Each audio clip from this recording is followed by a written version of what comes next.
Bueno, primero que todo, un saludo muy especial, maestro Mario, siempre con muchísimo afecto y admiración. Un saludo también para Álvaro, a quien siempre he mantenido también en constante comunicación, y un saludo para Gerardo Bongiovanni. Yo creo que la labor que adelanta la Fundación en toda Iberoamérica promoviendo la democracia es muy importante. Un saludo también para el ex canciller Roberto Ampuero, gran amigo. También a la doctora Isabel Díaz Ayuso, presidenta de la Comunidad de Madrid, una persona que aprecio y admiro. Mi saludo también a todos los invitados especiales a este encuentro. Y quiero empezar por lo siguiente, maestro Mario. Ayer todos los colombianos fuimos a las urnas, ayer los colombianos expresamos nuestros puntos de vista, y lo primero que hay que reconocer para defender la democracia es cuando hay un pronunciamiento popular.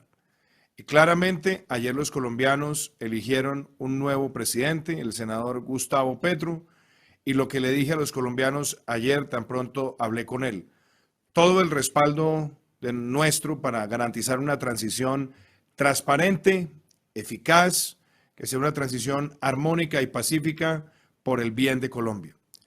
Y yo creo que al punto de la pregunta que hacías, querido Mario, yo creo que todos quienes asumimos la presidencia de la República de nuestras naciones, asumimos un reto enorme hoy en día, y es guiarnos siempre por el orden constitucional y por la legalidad, guiarnos por el respeto a la independencia de poderes, guiarnos también por el respeto a que la fuerza pública sea siempre una fuerza pública apolítica, al servicio de los ciudadanos, también ejercer un gran ejemplo de defensa de la libertad económica, donde todos los que crean empresa tengan las plenas garantías de que podrán ejercer esa libertad sin ningún tipo de constreñimiento y de limitación. Y por supuesto, que se garantice también la independencia del Congreso, del Poder Judicial, y que se le den todas las garantías a la prensa libre para operar. Esas han sido las pautas con las que yo he gobernado a mi país, y los colombianos no esperamos menos que eso, que esos elementos centrales de la Constitución se salvaguarden, se protejan. Y para eso la sociedad, el sector privado y todos los ciudadanos estaremos siempre siendo exigentes. Entendemos el veredicto popular, pero esos fundamentos centrales del desarrollo de la democracia no se pueden alterar, querido Mario.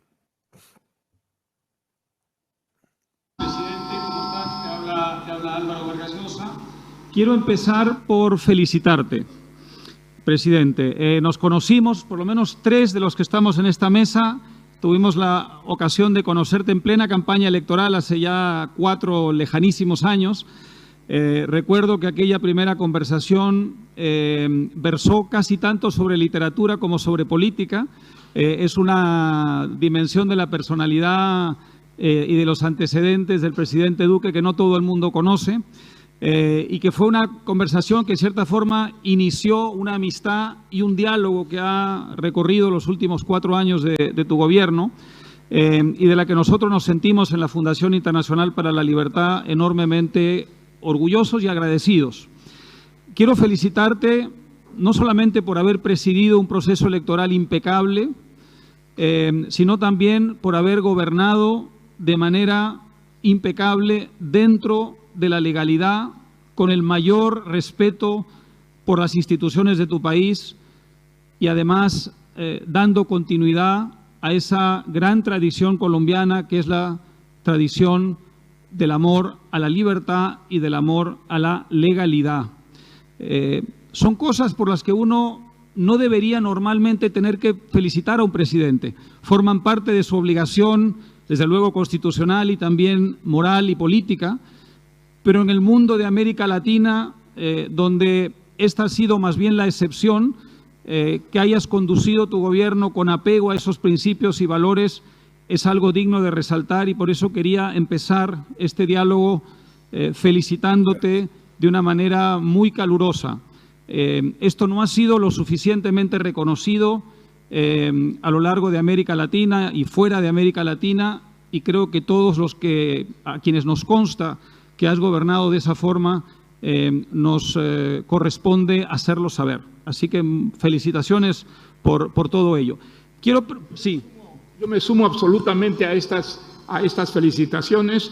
Yo creo que tú has sido un presidente absolutamente discreto, efectivo y que te llevas realmente el agradecimiento del pueblo colombiano. Así es, y no solamente eso, presidente, sino que durante gran parte de tu mandato hubo fuerzas oscuras que intentaron por todos los medios trabar tu gestión de gobierno. Hay que recordar que hubo un atentado contra tu vida, que felizmente no tuvo éxito, y que en momentos muy difíciles, cuando debió primar la cordura y el sentido de la coexistencia y la convivencia, hubo fuerzas irresponsables que intentaron destruir la democracia colombiana, ayudados además, para colmo de males, por un vecino cuyas credenciales son las peores. De modo que por todo eso, felicitaciones. Y ahora sí entramos en materia, o continuamos en materia, presidente.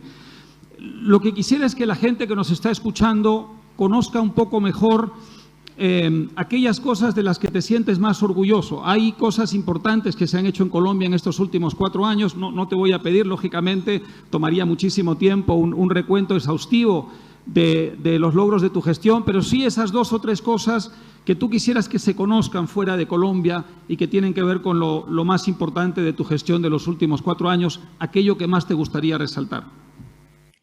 Álvaro, muchísimas gracias a ti de nuevo por esas palabras, también al maestro Mario, y sin lugar a dudas, nosotros hemos hecho un gobierno en espíritu total de la defensa de la democracia y de la libertad.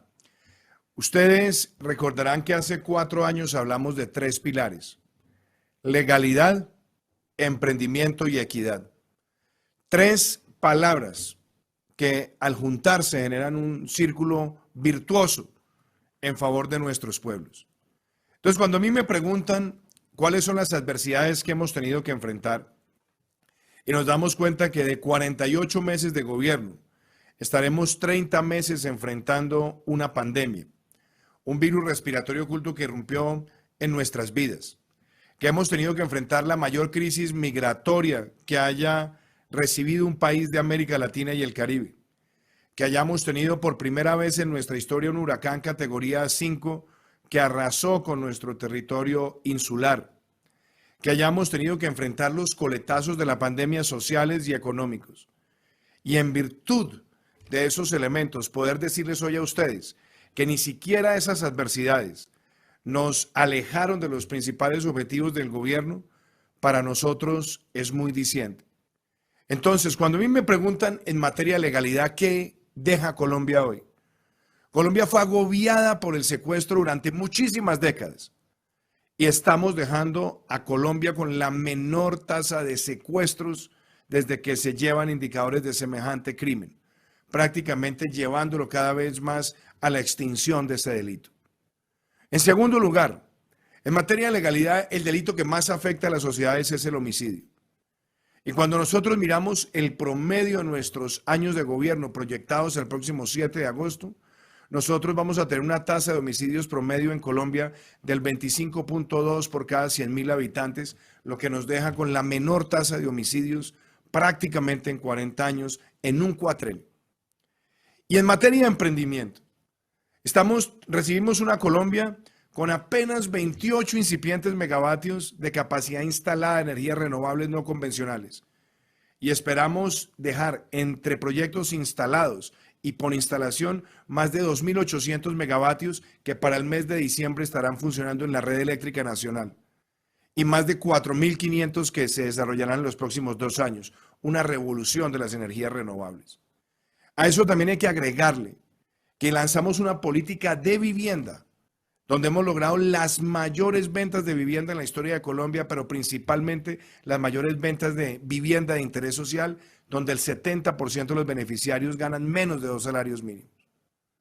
Y si a eso le agregamos que estamos haciendo también una revolución productiva, donde hemos llegado a las más altas exportaciones agrícolas registradas por Colombia, las más altas exportaciones de servicios, el mayor crecimiento económico alcanzado por nuestro país, 10.6% el año pasado, mejor primer trimestre de este siglo en el primer trimestre del año 2022 y proyectarnos para ser una de las economías que más crezca este año en el mundo, pues eso muestra que las tareas de incluir otros sectores, incluyendo los sectores creativos y tecnológicos, ha dado resultado.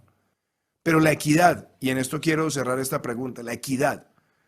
Tenemos la legalidad y el emprendimiento, la equidad, la transformación social. Hemos logrado la menor pobreza multidimensional desde que Colombia usó ese indicador. La menor tasa de informalidad laboral que Colombia ha registrado según los indicadores del último trimestre. La educación universitaria pública, técnica y tecnológica pública gratuita para cerca del 98% de los estudiantes que hacen parte de la clase media emergente y las familias más vulnerables. Y la mayor entrega de kilómetros de nuevas carreteras en nuestro país, que es equiparable con los primeros 25 años de concesión. Todo esto hace parte de esa transformación, sumado, y cierro con esto, a la mayor inversión social que ha registrado un gobierno en Colombia, puesta de la siguiente manera. El 52% de todas las transferencias económicas que se han hecho en nuestro país han ocurrido en nuestro gobierno.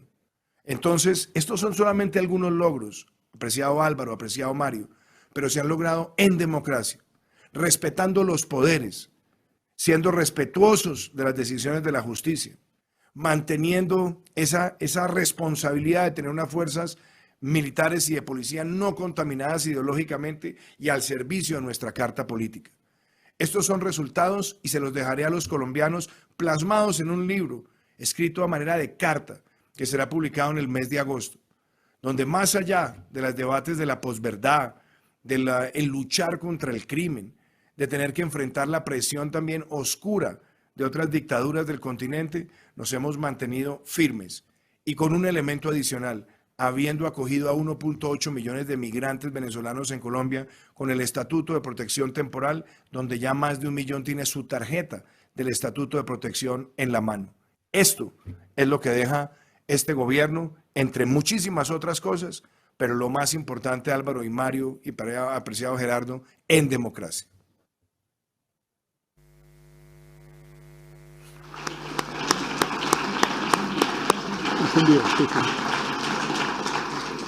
Buenos días, presidente. Le habla Roberto Ampuero.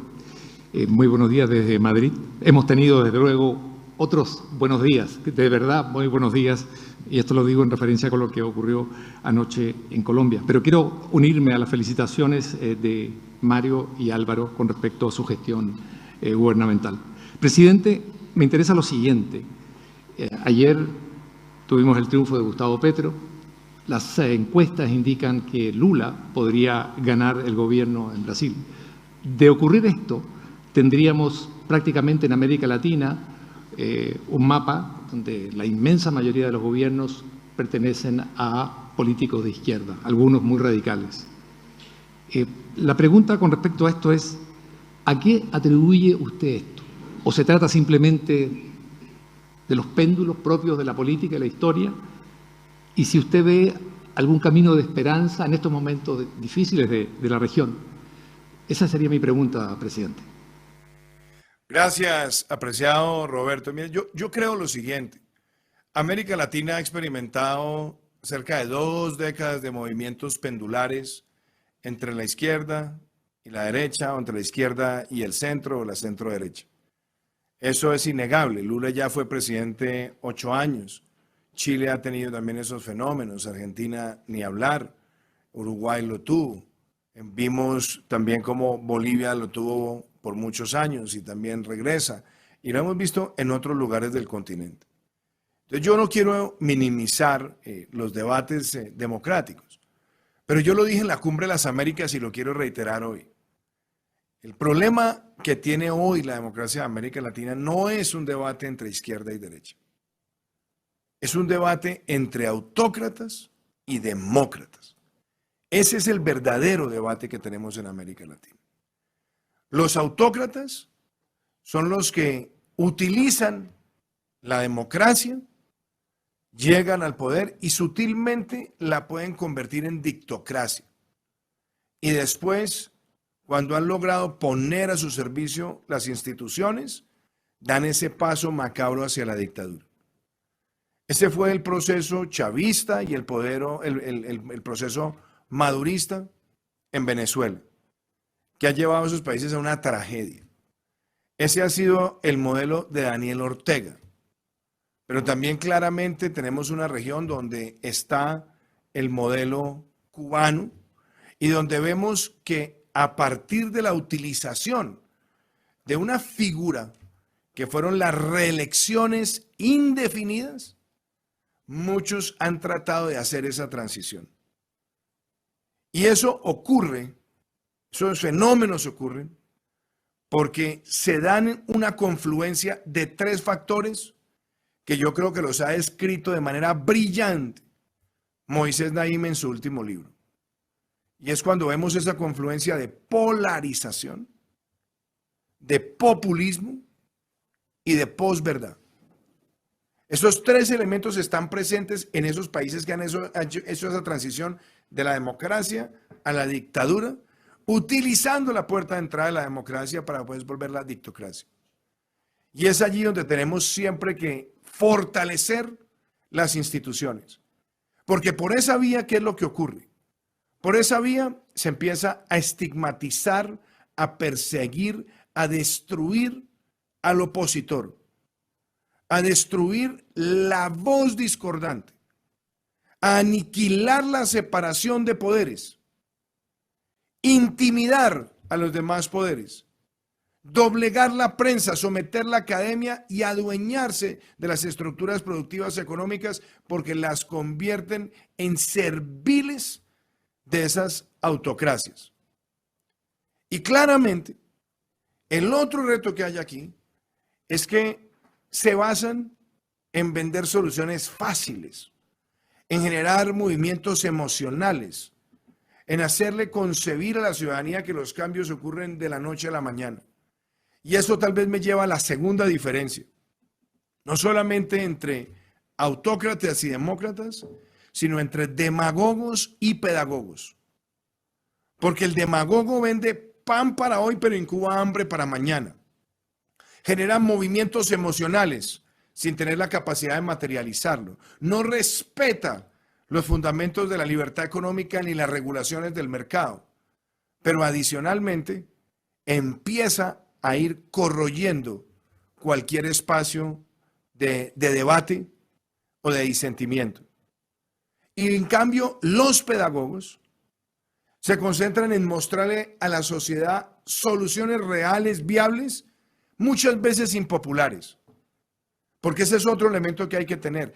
Gobernar hoy en día requiere perderle miedo a la impopularidad, porque hay que tomar las decisiones necesarias al servicio de la gente. Ese es el verdadero dilema que tenemos hoy en muchos lugares de América Latina. Ahora, ¿cómo enfrentarlo? ¿Cuál es el antídoto?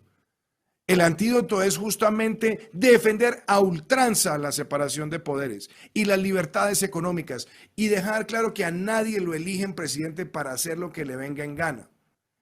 Lo eligen para gobernar y darle garantías y ser predecible ante el marco institucional y democrático. Y yo creo que quienes defendemos estas ideas las defenderemos siempre, siempre, sin dobleces, sin aspavientos, sin dubitaciones. Porque la democracia, y con esto termino, la democracia es como la salud. Cuando la tenemos, no la valoramos. Pero cuando la sentimos amenazada, salimos a recuperarla, dando muchas veces movimientos que no necesariamente son coherentes. Hoy tenemos que prevenir y defender cualquier amenaza a la democracia. Hay que prevenirla y hay que defenderla.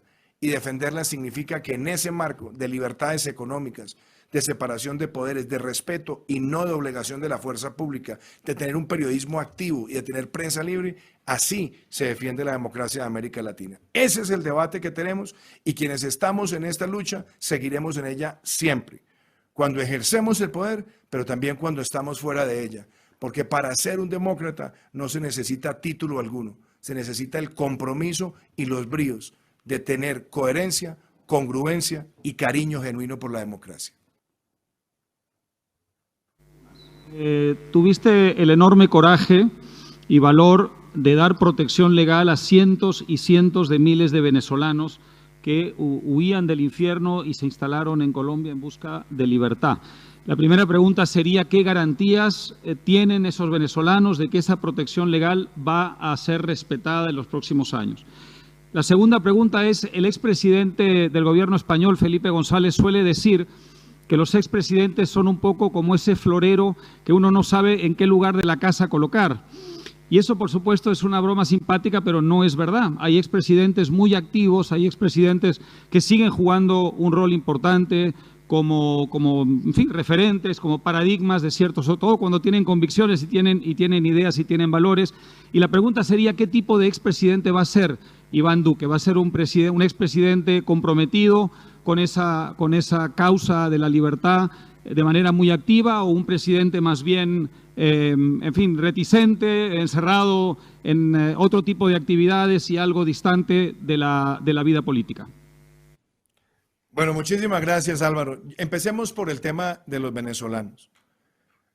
Lo que a mí me ha afectado viendo tanto dolor, tanto sufrimiento, y lo vi desde cuando era senador y denuncié que se vendría para Colombia una crisis migratoria desproporcional, es cuando vemos esa realidad de familias enteras que cruzan fronteras con frío en los huesos, con desolación, carentes de atención médica, llenos de esperanza y de ilusión, pero al mismo tiempo debilitados porque no se sienten propios. Eso lleva a que el fenómeno migratorio, no solamente en Colombia, sino en el mundo, esté marcado por la invisibilidad de personas que llegan a nuestras sociedades, y la indiferencia o la xenofobia nos hace verlos de manera distinta, o sencillamente no verlos y ser ellos excluidos.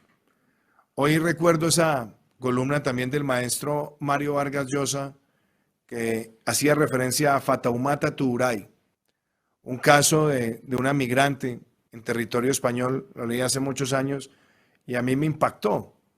Y cuando vemos esta realidad de la migración, nosotros no podemos ser indiferentes. Y mucho más cuando somos naciones siamesas, que nacimos juntas, que este tricolor que tengo a mis espaldas fue producto del sueño de Francisco de Miranda cuando se encontró con el libertador Simón Bolívar, que lanzamos nuestra primera constitución en octubre de 1821 en Villa del Rosario de Cúcuta, y que además esa bella constitución en su artículo 83 decía que los extranjeros tendrían los mismos derechos de los colombianos en nuestro territorio. Si reconocemos eso, y le reconocemos también a los hermanos venezolanos que recibieron a tantos colombianos con los brazos abiertos en los momentos más difíciles que vivió Colombia, eso para nosotros era la motivación para dar un paso histórico. Y lo hicimos de manera ordenada, con políticas, con planificación, pero dimos un salto que nunca se había visto en las Américas. Y era otorgar un estatuto de protección temporal por 10 años a 1.8 millones de migrantes. Y recuerdo que muchas personas me decían, es una decisión altamente impopular, es una decisión que lo va a afectar en las encuestas, es una decisión que lo va a alejar de algunos sectores de la población. Pero ya estaban en Colombia y tomamos una decisión humanitaria y fraterna y logramos desvirtuar todas las cosas que se dijeron, que eso iba a aumentar el desempleo. Y hemos visto que aún pasando por la pandemia, llevamos meses consecutivos reduciendo el desempleo, y ya ahora con la menor tasa de informalidad laboral que registra Colombia. Después dijeron, es que esto va a aumentar la pobreza multidimensional. Y aún enfrentando esta difícil situación, logramos la menor pobreza multidimensional desde que usamos ese indicador hace más de una década. Y fuera de eso, logramos que estas personas se incorporen, que adquieran una cuenta, que puedan comprar una vivienda, que entren al sistema de seguridad social en salud, haciéndose visibles, como se llama esa campaña. Y eso ha sido reconocido por el Alto Comisionado de Naciones Unidas para los Refugiados, por la Organización Internacional de Migraciones, por distintos países, y hoy vemos al presidente Lasso de Ecuador dando medidas que van en esa dirección, el presidente Abinader dando medidas que van en esa dirección, y a muchos otros. Entonces, hoy esas garantías están, y quebrar ese principio y ese avance sería no solamente un grave retroceso en términos humanitarios, sino que sería también arrebatarles una esperanza que ya se ha consolidado, que tiene retos, pero que se ha consolidado. Y frente al tema de la reflexión de los expresidentes, yo tengo 45 años, Álvaro, y yo tengo absolutamente claro, primero, que yo no estoy en modo despedida, ni estoy en modo retirada. Yo he defendido mis convicciones por la democracia, por la libertad económica, por la defensa del medio ambiente, dando pasos también históricos en nuestro país, pero también mi voz la he elevado para defender la democracia en toda la región. Denuncié a Nicolás Maduro ante la Corte Penal Internacional siendo senador. Lo hice siendo presidente. Presenté la consulta al sistema interamericano sobre las relaciones indefinidas y logramos un respaldo también de la Corte Interamericana con una opinión consultiva histórica. Y seguiremos siempre defendiendo el derecho a elegir y el derecho a elegir con plena conciencia, con información relevante y promoviendo nuevos liderazgos. Entonces, allá va la pregunta. ¿Dónde me veo? Me veo trabajando también en América Latina por esa defensa de esas libertades, pero también con ustedes y con otras organizaciones y con otros líderes y con otros presidentes, trabajando en la formación de los líderes que van a defender la democracia. Porque lo que hemos visto es que en muchos lugares de la región la democracia la han ido minando y afectando porque se ha hecho una labor de muchos años, por no decir décadas, de ir lavando cerebros, ideologizando una muy buena parte del sistema educativo, ideologizando a una muy buena parte de la justicia e ideologizando una muy buena parte de Fuerzas Armadas. Esas tres cosas no pueden ocurrir y mi voz seguirá siendo, como ha sido siempre, clara, sin dobleces, con coherencia y con congruencia para defender esos valores. Así será mi expresidencia y así trabajaré no solamente por Colombia, sino por esta región.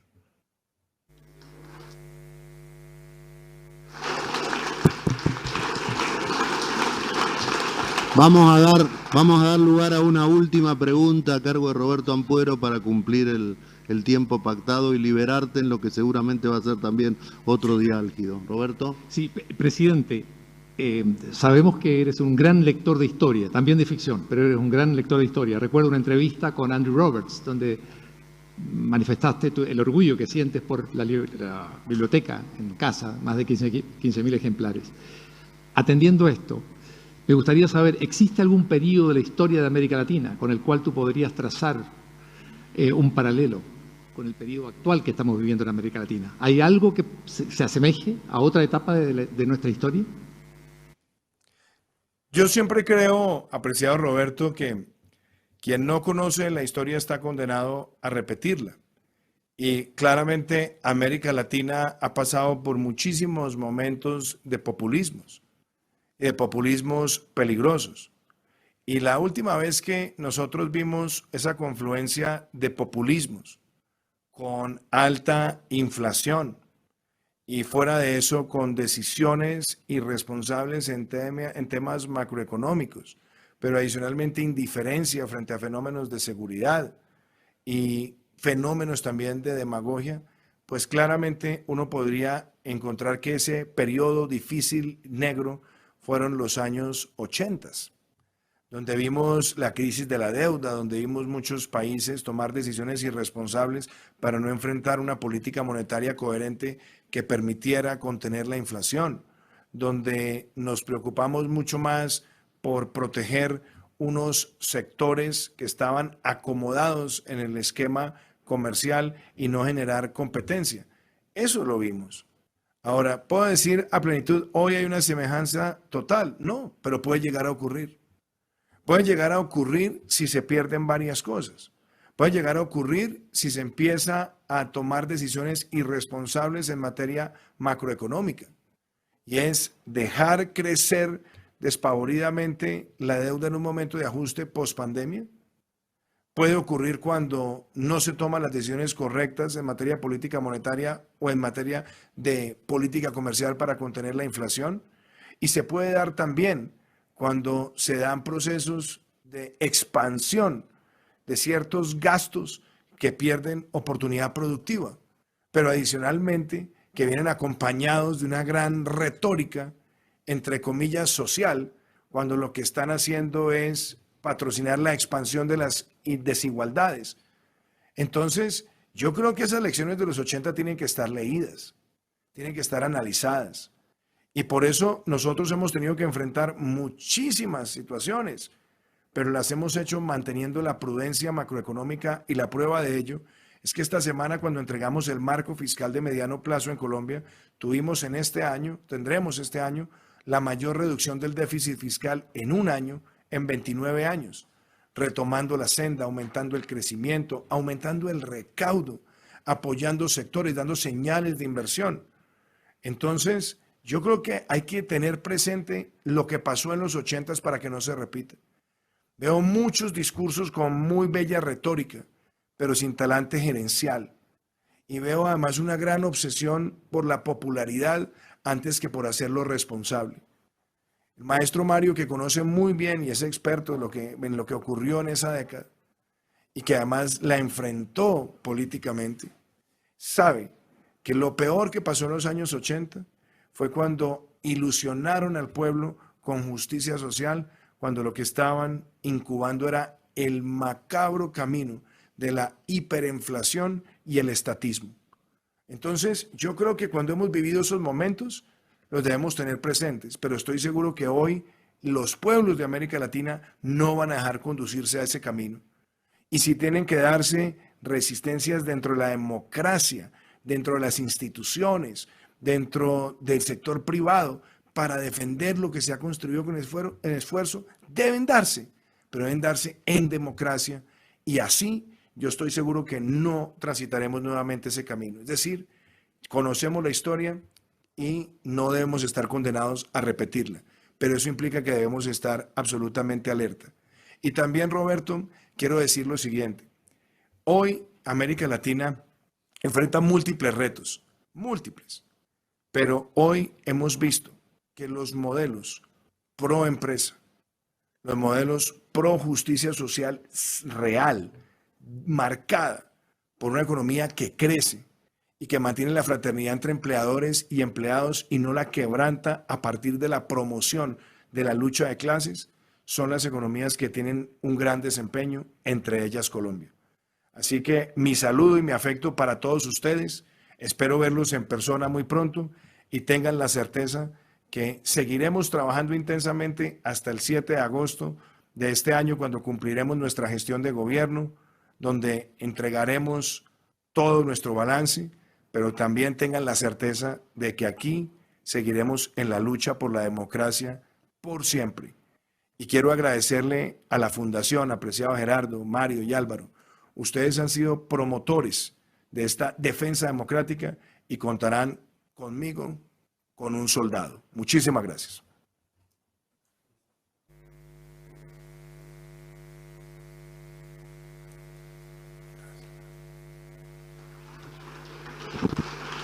Muchas gracias. Bueno, para dar cierre a este evento, con este final tan particular con el presidente Duque, le voy a dar la palabra a Mario. Bueno, quisiera agradecer mucho al presidente de Colombia por haber tenido este diálogo. Creo que allá en Colombia es todavía el amanecer, de tal manera que nuestro agradecimiento es doble, y le deseamos en esta nueva etapa de su vida el mejor de los éxitos. Muchas gracias. Muchas gracias, maestro Mario. Gran abrazo. Muchas gracias.